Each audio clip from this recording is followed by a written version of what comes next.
ఓం నమ శివాయ. ఆణిముత్యాల ఛానల్కి స్వాగతం అండి. ఈరోజు వీడియోలో పూర్వం ఒక ఊళ్ళో శివదేవుడు అనే గృహస్థుడు ఉండేవాడు. అతడు మహాశివభక్తుడు. ప్రతిరోజు తమ ఊళ్ళో ఉన్న శివాలయానికి వెళ్ళేవాడు. శివదేవుడు శివాలయానికి వెళ్ళేటప్పుడు ఒట్టి చేతులతో వెళ్లకుండా బాగా కాచి చల్లార్చిన కుంచెడు పాలు ఆలయానికి తీసుకెళ్ళి శివుడికి వాటిని నైవేద్యంగా ఆరగింపు చేసేవాడు.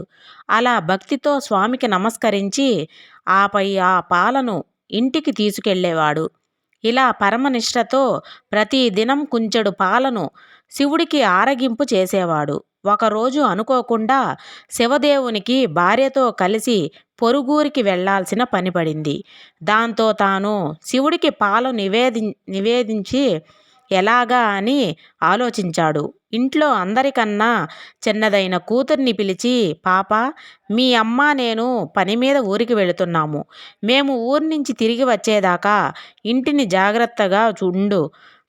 ఇంకో ముఖ్యమైన పని కూడా నువ్వు చెయ్యాలి. అదేమిటంటే, మనం రోజు శివాలయంలో శివునికి పాలను ఆరగింపు చేసేవాళ్ళం.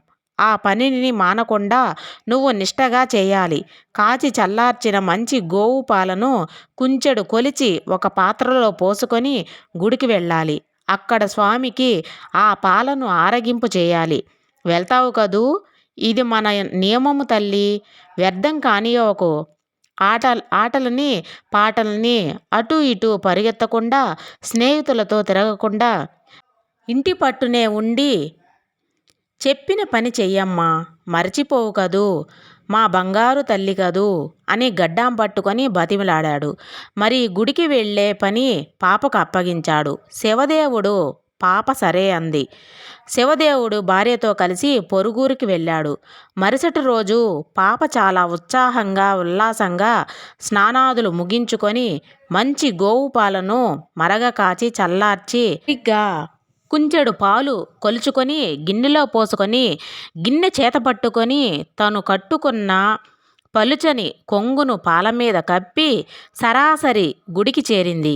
గర్భాలయంలో కొలువై ఉన్న శివలింగమూర్తి ఎదుట పాలగిన్నె ఉంచి రెండూ చేతులెత్తి స్వామికి మొక్కుకుంది. పాలవైపు చేతులు చూపిస్తూ, శివయ్య, ఇవిగో పాలు నీకోసం తెచ్చాను, ఆరగించవయ్యా అని శివుడికేసి చూసి చెప్పింది.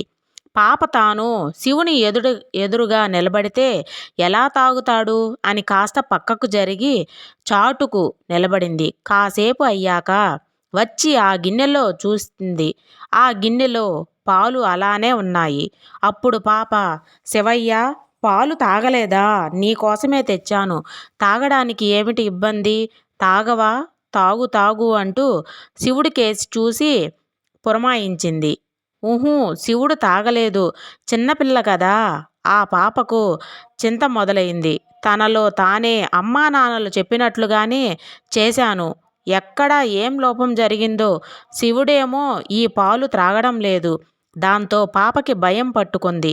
శివుడు పాలు త్రాగకపోతే అమ్మా నాన్నలతో దెబ్బలు తినాల్సి వస్తుంది కదా. శివుడి వైపు దీనంగా చూస్తూ, పాలెందుకు తాగలేదు? తాగవయ్యా లింగమూర్తి అని ప్రాధేయపడింది. పాలు సరిగ్గా కాచలేదా? రుచిగా లేవా?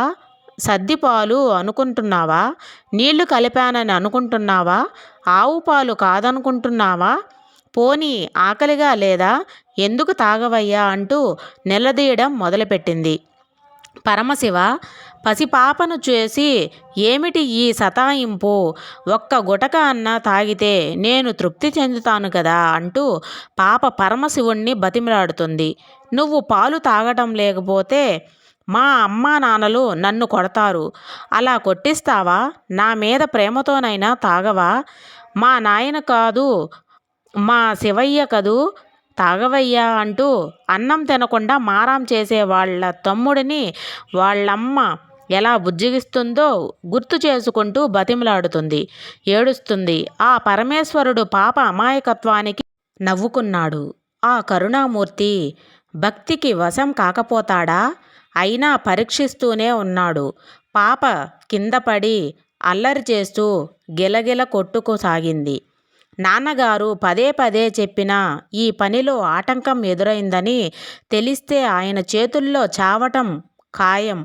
అంతకంటే ఇక్కడ నీ ముందే చావటం మేలు అని తలను శివలింగానికి వేసి బాదుకుంటుంది. సర్వేశ్వరుడు ఒక్క క్షణం ఆగకుండా పాపను పట్టుకొని ఆపాడు. ఆ చిన్నారి ముందు విద్విలాసంగా నిలబడ్డాడు. గిన్నెను తీసుకొని పాలన్నీ తాగేశాడు. పాప ఆ పరమశివుడి సంతోషంతో ఎగిరి గంతులేసింది. శివుడు ప్రత్యక్షమయ్యాడు. ఆయన దేవుడని తెలియని పాప శివుడు పిలిస్తే పలుకుతాడు, పెట్టినవన్నీ తింటాడు, మన మాట వింటాడు అంటూ ఆనందించి పాప తండ్రికి అనుకోకుండా ఒకరోజు ప్రయాణం కాస్త 4-5 రోజులయ్యింది. పాప రోజు తానే పాలు తేవడం, శివుడికి నివేదించడం, అది శివుడికి నచ్చింది. ఇలా ప్రతిరోజు పాప పాలు తేవడం, శివుడు త్రాగడం జరిగిపోతున్నాయి. ఒకరోజు ఊరికెళ్ళిన తల్లిదండ్రులు తిరిగి వస్తున్నారు. ఆ సమయంలో పాప పాలను శివుడికి ఆరగింపు పెట్టి ఇంటికి వెళుతూ ఉంది. అమ్మ నాన్నలను చూసి ఎగిరి గంతేసింది. ఇంతలో శివదేవుడు పాప చేతిలో పాలగిన్నెను చూశాడు.